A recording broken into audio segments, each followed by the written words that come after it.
शांतता. इलेक्ट्रॉनिक्सच्या दुनियेत काही कंपोनेंट्स असे असतात जे दिसायला एकदम साधे पण त्यांचं काम मात्र भलतंच खास असतं. चला आज आपण अशाच एका युनिक कंपोनेंटबद्दल बोलूया, युनि जंक्शन ट्रान्झिस्टर. एक विचार करा. समजा एक असा स्विच आहे ज्याला स्वतःचं समजतंय की अरे आता ऑन व्हायचंय आणि आता ऑफ. किती भारी होईल ना. बरोबर, हीच तर खरी गंमत आहे युनि जंक्शन ट्रान्झिस्टरची, आणि म्हणूनच तो इतका महत्वाचा आहे.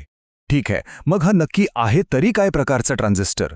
याला युनि जंक्शन ट्रान्झिस्टर किंवा आपण सोप्या भाषेत ज्याला UJT म्हणतो ते असं का म्हणतात? चला बघूया. आपण नेहमी जे BJT किंवा मॉस्फेट ऐकतो त्यांच्यापेक्षा हा खूपच वेगळा आहे.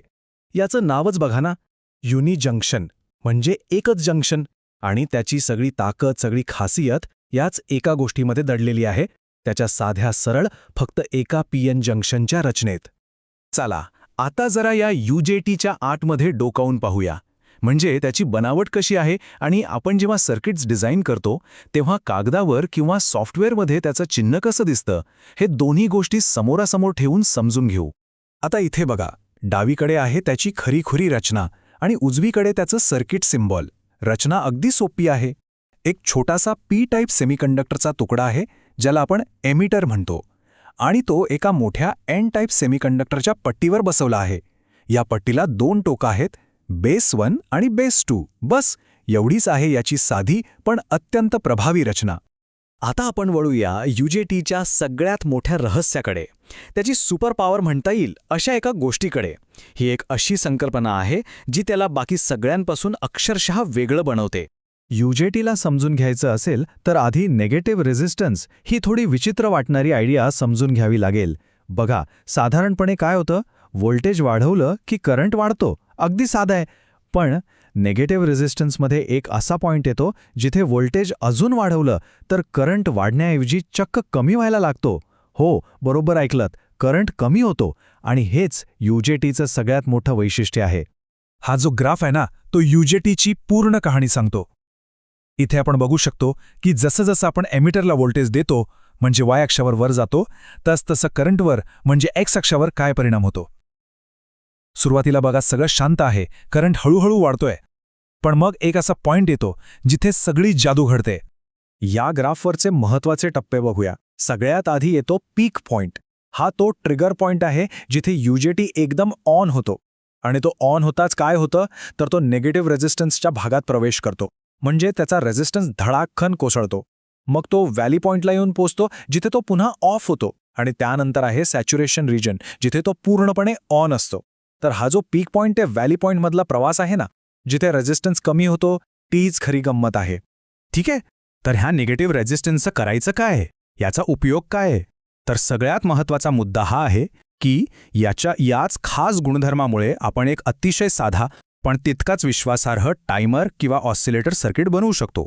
आणि हे बघा, हे आहे त्याचं एक क्लासिक उदाहरण, रिलॅक्सेशन ऑसिलेटर सर्किट. UJTचा वापर कसा करायचा हे समजून घेण्यासाठी हे एकदम परफेक्ट सर्किट आहे. यात फक्त एक UJT, एक रेझिस्टर आणि एक कपॅसिटर आहे, आणि हे तिघे मिळून एक स्वयंचलित टायमर बनवतात. आता हे काम कसं करतं ते समजून घेऊया. एकदम सोपं आहे. स्टेप 1, रेझिस्टर R1 मधून कॅपॅसिटर हळूहळू चार्ज व्हायला लागतो. स्टेप 2, जसा कॅपॅसिटरचा व्होल्टेज वाढत जाऊन UJTच्या पीक पॉइंटला पोहोचतो तसा UJT ट्रिगर होतो. स्टेप 3, तो ऑन होतो, ज्यामुळे करंटला एक मोकळा कमी रेझिस्टन्सचा रस्ता मिळतो. स्टेप 4, मग काय, कॅपॅसिटरमध्ये साठलेली सगळी एनर्जी R2 मधून वेगाने डिस्चार्ज होते. आणि शेवटची स्टेप 5, व्होल्टेज व्हॅली पॉइंटपर्यंत खाली आला की UJT परत ऑफ होतो, आणि हे चक्र पुन्हा नव्याने सुरू होतं. चार्ज, ट्रिगर, फायर, डिस्चार्ज आणि रिसेट. आणि ह्या सगळ्या प्रक्रियेचा परिणाम आपल्याला या ग्राफमध्ये अगदी स्पष्ट दिसतो. वरच्या बाजूला बघा, कपॅसिटरचा व्होल्टेज कसा हळूहळू सॉटूथ वेव्हसारखा वाढतोय आणि खाली येतोय. आणि त्याचवेळी खाली R3 रेझिस्टरमधनं आपल्याला काय मिळतंय तर एक धारदार, टोकदार, नियमित पल्स.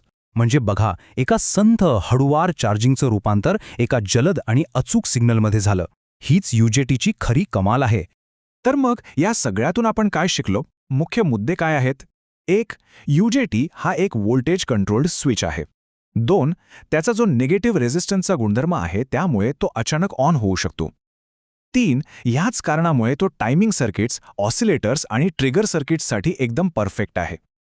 आणि 4 तो एका स्थिर डीसी व्होल्टेजला एका लयबद्ध पल्समध्ये बदलू शकतो. थोडक्यात सांगायचं तर एका संथ प्रोसेसला एका शार्प आणि वेळेवर होणाऱ्या इव्हेंटमध्ये बदलणं हे त्याचं काम आहे. हा एक साधासा स्विच एका लयबद्ध सिग्नलची निर्मिती करतो. यावरून एक विचार मनात येतो नाही का, की असे साधे सोपे इलेक्ट्रॉनिक नियम वापरून आणखी कितीतरी गुंतागुंतीच्या आणि आश्चर्यकारक गोष्टी तयार केल्या जाऊ शकतात नाही का.